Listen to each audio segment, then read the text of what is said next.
Hello বন্ধুরা, আমি চলে এলাম ঝুমা পাকশালায়। তোমাদেরকে আজকে আমি দেখো লাউ পাতা নিয়েছি। এই লাউ পাতা ভাপে করে দেখাবো। তোমরা সাথে থাকো, দেখো আমি কি করে তৈরি করি। দেখো এই যে মিক্সির জার নিয়েছি, এর মধ্যে দিয়ে দিচ্ছি আমি 2 চামচ পোস্ত। দেখো পোস্ত দিয়ে দিলাম।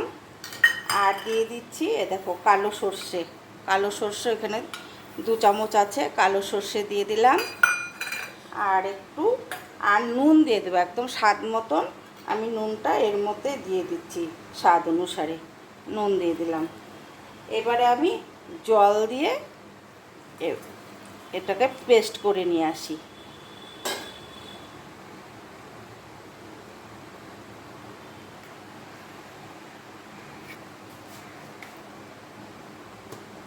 দেখো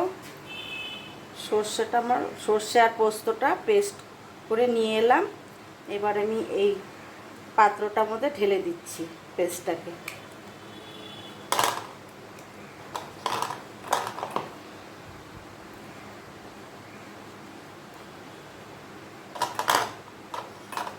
এবারে এর মধ্যে আমি দিয়ে দিচ্ছি গুঁড়ো হলুদের গুঁড়ো দিয়ে দিলাম। আর নুন তো দেয়াই আছে। আর দিয়ে দিচ্ছি সর্ষের তেল। দেখো সর্ষের তেল দিয়ে দিলাম। এবার ভালো করে এটাকে ফেটিয়ে নিচ্ছি।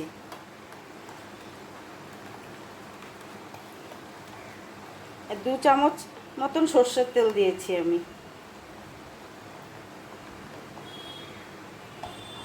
ফেটানো হয়ে গেল।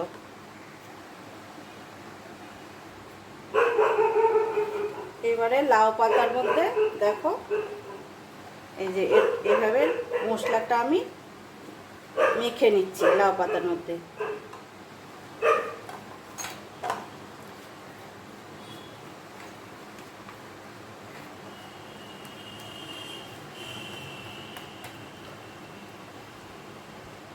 এরকম মাখানো হয়ে গেছে একটা লাউ পাতায়।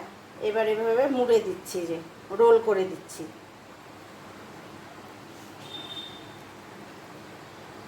দেখো রোল হয়ে গেল।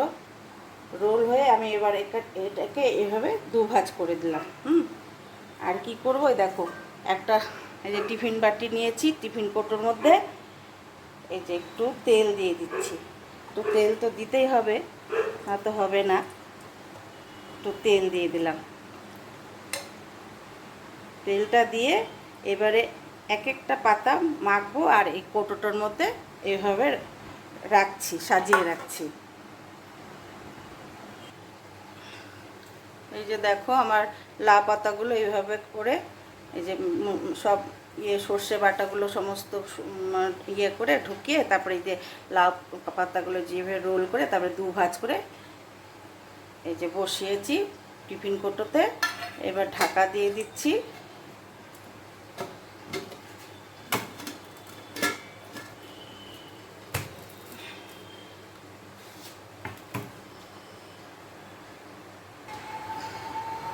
এই যে কড়াইতে দেখো জল বসিয়ে রেখেছিলাম, জলটা ফুটে গেছে। আমি এবারে এই যে টিফিন কোটোটা বসিয়ে দিলাম। বসিয়ে আমি এই নোড়াটা চাপা দিয়ে দিচ্ছি, কারণ যাতে পড়ে না যায়, টিফিন কোটোটা বাঁকা না হয়ে যায়। বেঁকে গেলে ঠিক মতন হবে না রান্নাটা, সেজন্য আমি। আর এবার গ্যাসের ফ্লেমটা কমিয়ে দিলাম।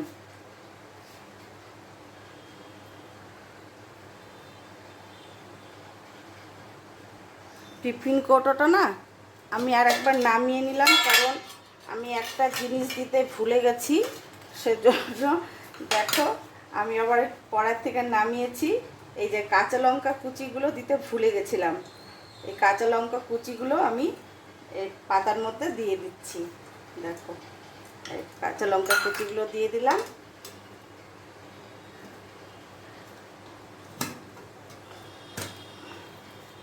এবারে আমি বসিয়ে দিচ্ছি। এবার 15 মিনিট রেখে দেব, লো ফ্লেমে 15 মিনিট রেখে তারপরে নামিয়ে তোমাদের দেখাচ্ছি। আমার এই লাউ পাতার ভাপেটা হয়ে গেছে, আমি গ্যাসটা অফ করে দিচ্ছি। একটু ঠান্ডা হলে তারপর তোমাদেরকে নামিয়ে আমি দেখাচ্ছি। এবারে আমি নামিয়ে দিচ্ছি, নামিয়ে তোমাদেরকে দেখাচ্ছি। এখনো গরম আছে অল্প অল্প, যাই হোক তোমাদেরকে আমি দেখাচ্ছি। দেখো এই যে দেখো পাতাগুলো কিন্তু পুরো সেদ্ধ হয়ে গেছে, সব পাতাই একদম সেদ্ধ হয়ে গেছে। এই যে এইভাবে, আর লঙ্কাগুলো ওই যে কাঁচা লঙ্কা কুচিটা দিয়েছি এর সাথে মিশেও গেছে আর সেদ্ধও হয়ে গেছে। দেখো সেদ্ধ হয়ে গেছে। এরকম লঙ্কা দিয়ে আর পাতা দিয়ে এইভাবে মানে ভাতের ওপরে দিতে হবে আর ভাত দিয়ে মেখে খেতে হবে। খেতে কিন্তু খুব ভালো লাগে। যারা নিরামিষ খায় তারা কিন্তু এইভাবে রান্না করে খেতে পারে, খুব ভালো লাগবে খেতে। তোমাদের যদি রান্নাটা ভালো লাগে আমাকে লাইক কমেন্ট করো, শেয়ার করো। সকলে ভালো থেকো, সুস্থ থেকো।